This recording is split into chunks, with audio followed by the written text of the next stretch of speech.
If you want to be healthier, yet you just don't know what to do, all these shows telling you this and that, but nothing seems to work. Well, listen close. Golden State Media Concepts has got something great for you.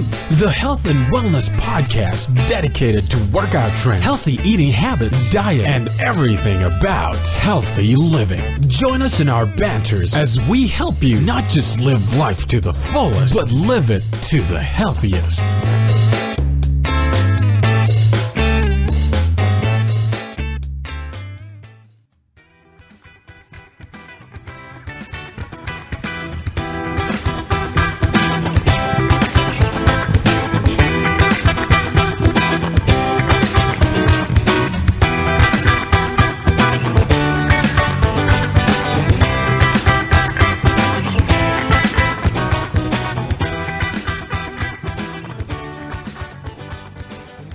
Hello and welcome to the GSMC Health and Wellness Podcast, brought to you by GSMC Podcast Network. I'm your host, Staci, and it seems like lately I've been dealing with a lot of acronyms because, for reasons, I don't know why there are so many acronyms, particularly in health and wellness, but it just feels like there's a lot. And normally they try and make them so they, seem like a word, a real word, like dash or HIIT. Even if you're like, that's not quite how that's spelled, you do at least know how to pronounce it. But for today's topic, FODMAPs, my brain for so long when I saw it kept reading it as FOODMAP because that just makes much more sense to me. So for so long, I was trying to figure out what a low FODMAP meant because in my head, I'm like, okay, it's a food map. So like the new version of the food pyramid or tracking how foods relate to each other. Like a tomato actually is a fruit. I'm like, okay, it sounds like something that would kind of make sense. I can't say specifically what that might be, but okay, a food map I've got. A low food map? What? What is a low? What even would that be? You keep certain numbers low, like your sugars or your carbs or your fats. Like, I don't know what a low food map would be. Well, that's because it's not FOODMAP. It is FODMAP, and that is an acronym, and so that's what we're going to talk about today. So FODMAP stands for fermentable monosaccharides and polyols. And so much of what I found out about FODMAP, I'm like, yeah, but I haven't had to take chemistry since college, and I didn't really like chemistry. Why? Why do we have to do this? All these words and chains, and no, I didn't do this. I don't like chemistry. Why? So yeah, essentially, FODMAPs are short-chain carbohydrates that are poorly absorbed in the small intestine. So those words, monosaccharides, those have dashes to them, so they really mean like oligosaccharides, disaccharides, monosaccharides, or polyols. Do you have a dipolyo? Anyways, they're prefixes to the words. Big scientificky chemistry words. So much fun. But so commonly used FODMAPs, I'm going to have so much fun this episode. The oligosaccharides include fructans and galacto-oligosaccharides, the disaccharides, which include lactose, the monosaccharides, which include fructose, and polyols, which include sorbitol, xylitol, and mannitol. And because FODMAPs are poorly absorbed in the small intestine, they end up being fermented, which is where that first letter comes from, by the bacteria in the distal small and proximal large intestine. This results essentially in gas, bloating and farting. But this is actually pretty normal. Like, this happens for pretty much everybody. I mean, I certainly think so. I'm pretty sure everyone, farts at times. But it's not a strange thing for FODMAPs to be fermenting in your gut. That sounds a little worrisome, but that's not abnormal at all. FODMAPs are also osmotically active, which means they can draw water into the intestine and therefore contribute to diarrhea, FODMAPs do not have a good reputation, it seems, with the stomach. But again, for most people, they're not abnormal or strange or something to worry about. Although most people aren't actually sensitive to FODMAPs, there are some people who do have the sensitivity, and this is very common amongst people who have irritable bowel syndrome or IBS. That's about, they gave the number of 14% or so people in the US have IBS, and most of them are actually undiagnosed, so they probably just think my stomach sucks, or my stomach really doesn't like a lot of these foods, like especially dairy with lactose. I know a lot of people are just like, my stomach just doesn't like lactose. It's like, well, okay, but ice cream.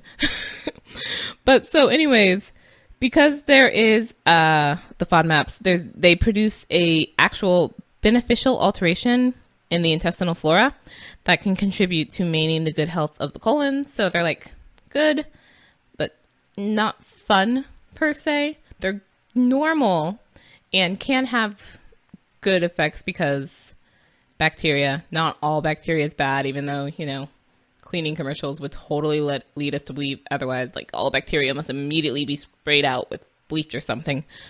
Not all bacteria is bad. You do have bacteria in your body, good bacteria, bad bacteria. FODMAPs can help, can lead to that, I should say. They interact with the bacteria and you get the not necessarily fun stomachy things of gas, bloating, diarrhea, some people, IBS. So we're going to take a short break, and then when we come back, we will talk about actual foods of FODMAPs and not so much scientific terms. So stay tuned. This is your ultimate stop for everything sports. The Golden State Media Concepts Sports Podcast. Should I say more? From the NFL, MLB, the NBA to MMA, it's all in here. The Golden State Media Concepts Sports Podcast. Listen now.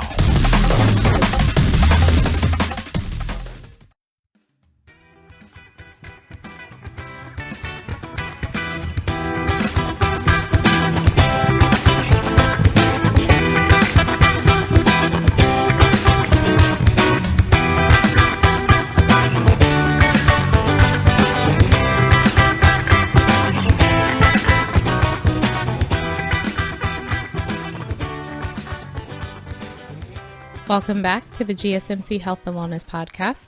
Today we are talking about FODMAPs and the low FODMAP diet. And I think partly because my brain first read it as FOODMAP, I kind of feel the need to have like a visual representation of FODMAPs, like a safe path walking thing. Although now my brain is making that look like a healthier version of Candyland. But unfortunately, in looking it up, I couldn't actually find too many visual representations of FODMAPs. I can find a lot of different things of like pamphlets, I don't even know what to call it, listing the FODMAPs. And so there's a lot of words and maybe a couple of pictures here and there, but not too many visual things. I only found a couple, although there was one that was a circle and it had a different circle inside it. So the outer circle was in red and it was like, these are all the things you should not eat. And the inner circle was green. I was like, these are things that are good for you. So the things that are high in FODMAPs, if a low FODMAP diet is something you're trying to do, obviously things that are high in FODMAPs you want to avoid. And because FODMAPs are carbohydrates, the short chain carbohydrates, a lot of these foods, of course, are carbohydrates. So it can be similar at times to a low carb diet. I actually heard about the low FODMAP diet because I'm trying to cut out sugar, but that is my like perennial health goal, just constantly, repeatedly every year. In the same way, some people have the lose weight or learn a language or learn a musical instrument New Year's resolution. And hey, wasn't that your New Year's resolution last year and the year before and the year before that? Cut out sugar is mine, and it has been for like a decade. And I'm still really terribly bad at it because I'm picky. And so all the things I tend to like are like processed. And a lot of those have sugar, and I have a sweet tooth, and it's just like, I feel like, what's that Greek myth with the guy rolling the ball up the hill only to have it roll down again? It feels like that. It's like, I get a step and then no, but that looks so good. But anyways, so FODMAPs, foods that are high in FODMAPs. Fruits, obviously. People who do, especially cutting out sugar diets, you definitely hear about fruits. Some fruits are higher than others, but you definitely hear about fruits because fruits are a natural source of sugar. So fruits that are high in FODMAPs include apples and applesauce, apricots, blackberries, boysenberries, cherries, canned fruit, dates, figs, pears, peaches, and watermelon. I'm not too surprised at the canned fruit just because I automatically assume canned fruit would be high in sugar because it's canned and that just feels like what it is most of the time. But some of the other ones I was a little surprised at. Watermelon, and watermelon is one of the ones they especially point out of like, don't do watermelon. I don't really like watermelon and I don't find watermelon sweet, but my taste buds are clearly crazily calibrated towards sweetness, so I don't find fruits sweet in general. But I'm just like, watermelon. Really? Okay, peaches, fine. The berries, I'm all kind of with you. Watermelon, huh, okay. But other foods that are high in FODMAPs, sweeteners, obviously. So these are things, fructose, honey, high fructose corn syrup, xylitol, mannitol, maltitol, sorbitol. And if you're like, what's with all the tols? It sounds like alcohol. Yes, it is actually. Sugar alcohols. That's a thing, and that's where alcohol comes from. And yeah, so lots of the tols. If a product has an ingredient that ends in tol, maybe not something you want to eat. Dairy products, this includes milk, like the animal milk, so milk from cows, goats, sheep, ice cream, sadly, most yogurts, sour cream, soft and fresh cheese, I apologize, soft and fresh cheeses. So these are things like cottage cheese, ricotta cheese, etc., and whey protein supplements. For vegetables that are high in FODMAPs, these are things like artichokes, asparagus, broccoli, beetroot, Brussels sprouts, cabbage, cauliflower, garlic, fennel, leeks, mushrooms, okra, onions, peas, and shallots. And I don't feel too bad about that list because I don't eat most of those anyway. So I'm like, cool, I don't have to eat those? Great, awesome. Legumes, high in FODMAPs, beans, chickpeas, lentils, red kidney beans, baked beans, soybeans, most beans, because beans are actually kind of starchy and short chain carbohydrates. Not at all surprising that a number of them would be high in FODMAPs. For wheat, again, carbohydrates. So this is bread, pasta, most breakfast cereals, tortillas, waffles, pancakes, crackers, biscuits. It seems sort of any processed grain thing. But other grains that are high in FODMAPs include barley and rye. And then for beverages that are high in FODMAPs, these are things like beer, fortified wines. I'm not a really big drinker, so I'm not sure what a fortified wine is, how you fortify wine, and why you would fortify wine. Soft drinks with high fructose corn syrup, so most soft drinks. Milk again, soy milk also, and fruit juices, which again is not surprising because, especially for fruit juices, because you're taking out all the fiber from the fruit, all you really have left is the sweet juice, and it's just like, yeah, but that's sugar. That's just sugar, and that's all it is. So it's not at all surprising, most of those. And again, a low FODMAP diet can show up for people who are doing like low carb diets. They're not exactly the same, but because they are both dealing with carbohydrates, FODMAPs are themselves carbohydrates, you can definitely see that there would be some overlap between the two as regarding food lists, what you can eat, what you can't eat, etc. And again, as mentioned earlier, the low FODMAP diet seems most beneficial for people with IBS. And according to research, about 75% of the people with IBS can benefit from low-fat FODMAP diet. There's also some evidence that it can be useful for people with inflammatory bowel diseases, or IBD, like Crohn's disease and ulcerative colitis. So a low FODMAP diet, the actual diet itself, beyond the just, you are obviously not eating those things, so you're restricting the fermentable carbohydrates. But since completely getting rid of them is very difficult because you're cutting out a lot of food, and again, carbohydrates are in so many things, it's considered okay if you're just working towards minimizing those carbohydrates. That's considered sufficient to reduce many of the symptoms that people can suffer from. But it is generally recommended for a low FODMAP diet that you do try and eliminate at least all the high FODMAP foods for a period of few weeks, because it is a sort of elimination diet. It doesn't work if you only eliminate some of the high FODMAP foods but not others, because you're not necessarily going to get rid of the symptoms then. And then after a few weeks, you can add some of those foods back in one at a time to determine which ones were causing your symptoms. Again, pretty much like an elimination diet. So we're going to take another short break. Stay tuned.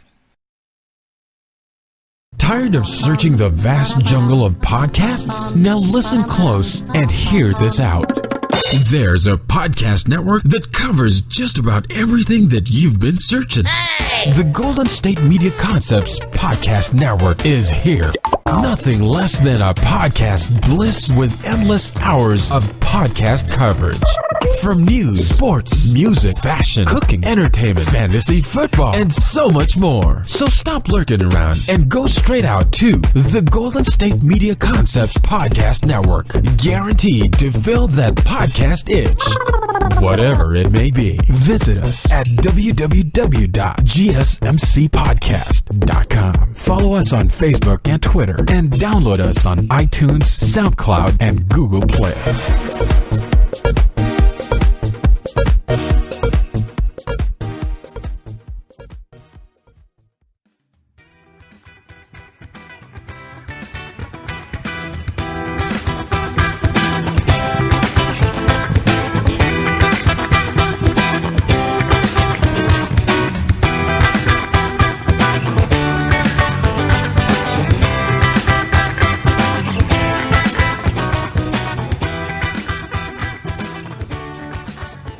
Welcome back to the GSMC Health and Wellness Podcast. So now that I've listed all the high FODMAP foods you shouldn't eat, let's go over the foods that are suggested.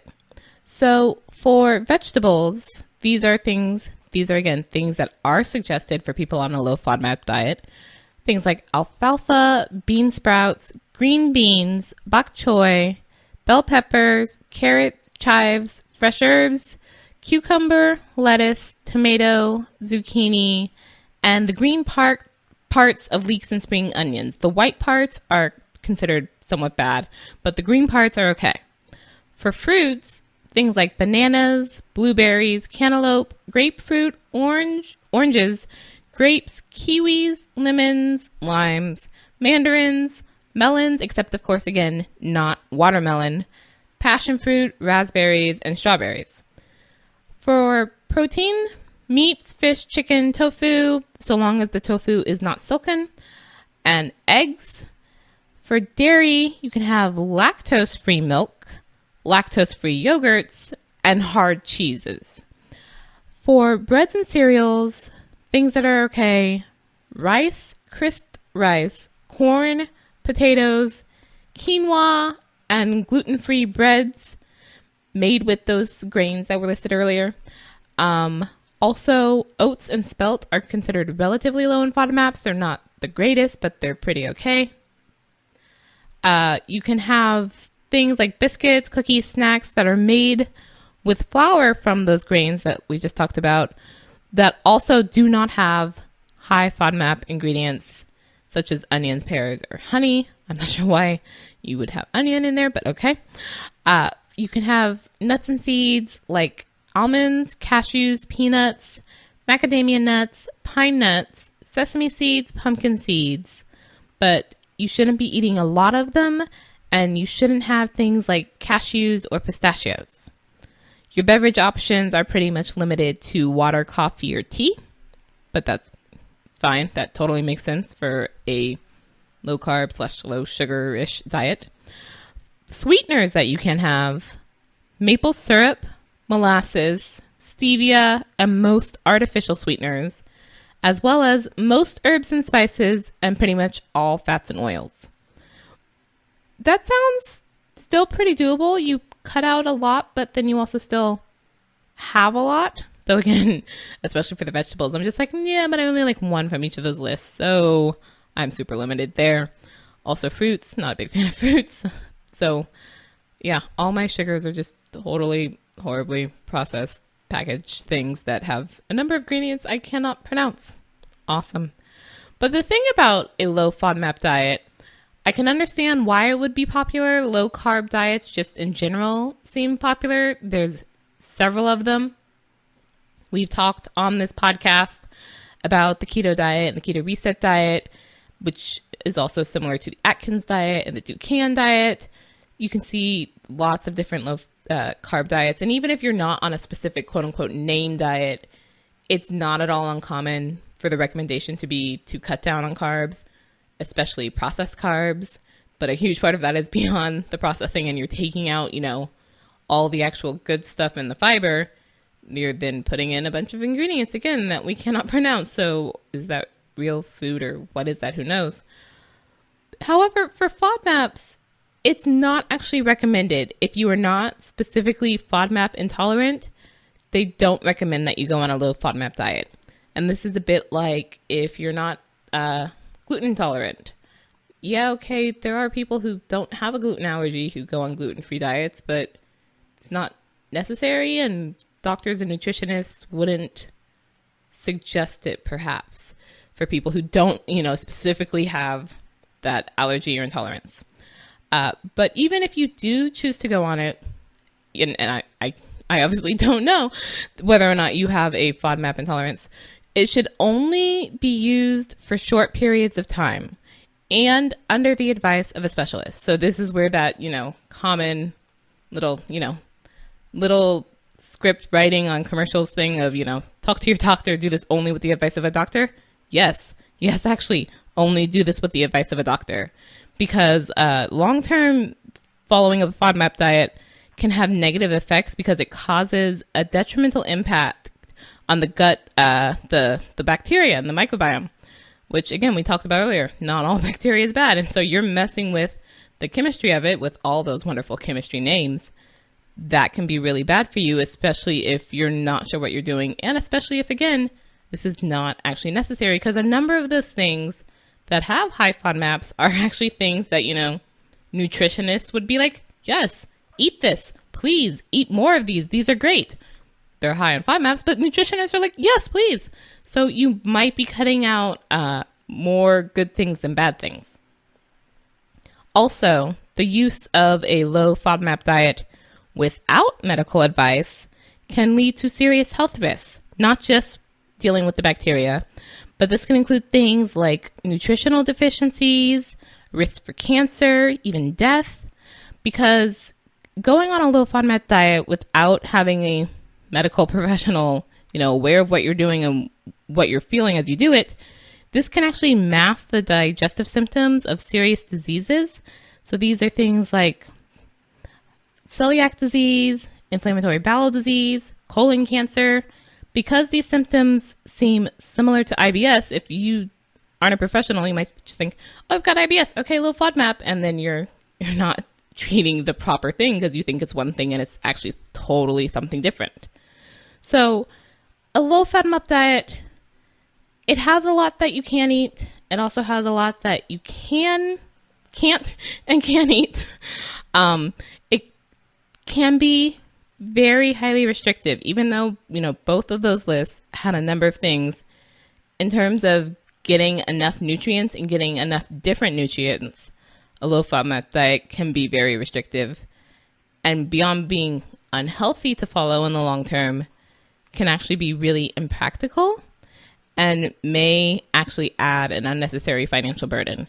And that's one of the things that really, I won't say bugs me about diets, but certainly turns me off of a number of diets, is if this is going to cost a lot of money and or a lot of time, because I'm really busy, especially right now. And I want to eat processed foods just period, because I'm very picky. But even if I wasn't, those are, pretty convenient. They're just sort of grab and go for a number of them. It's like, that is something I can take as I get on the bus. I don't have to sit or stand at the stove and cook it and then leave the dishes to be washed later, because I'm terrible like that.